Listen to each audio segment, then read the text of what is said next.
Hi friends! Welcome to Horomar Fashion Talk. Fashion Talk! So kung naghahanap kayo ng alternative sa may Adidas Sambas, the number one is yung Adidas Gazelle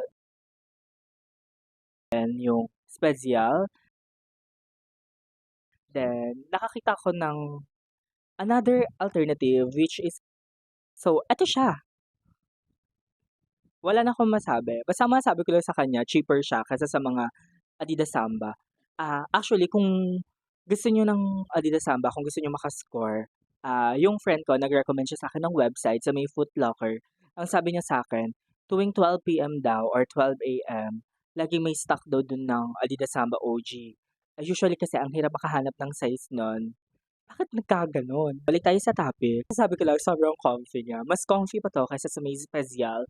Kasi sabi nila, yung Spezial daw mas comfy siya sa Adidas Samba. Pero nung pinag-compare ko sila nun, mas comfy 'tong Adidas Feel Court Base. Kaya kung pupunta kayo sa Adidas app or Adidas store, must try na i-checkout niyo din 'to.